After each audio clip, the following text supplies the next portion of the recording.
Welcome to Blizzard Fire. We hope this video helps fire up your solution. You start by confirming prerequisites, admin rights and a physical or active Wi-Fi link because many fixes require elevated access.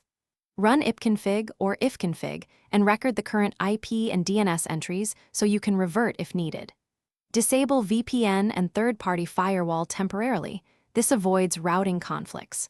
Once done, flush the local DNS cache to remove stale entries, and restart the network adapter so changes take effect. This prepares you for the next, deeper troubleshooting steps. Check connectivity. Ping your gateway, then ping a public IP to confirm routing. If IP ping works but names fail, DNS is the issue. Next, switch DNS to reliable public resolvers Google 8, 8, 8, 8 or Cloudflare 1, 1, 1, 1 using adapter settings. This isolates ISP DNS faults. Reset the network stack with netch and renew DHCP leases to clear corrupted bindings.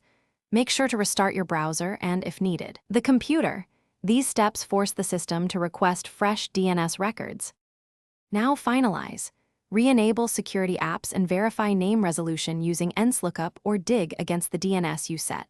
This shows which server responds and why. Clear the browser's DNS cache and restart the router if inconsistent results persist, because onboard caches sometimes serve old entries. If problems remain, roll back to original settings, update network drivers, and collect traceroute and ENSLOOKUP output to share with your ISP. One key tip: if only one device fails, swap cables and ports to rule out hardware.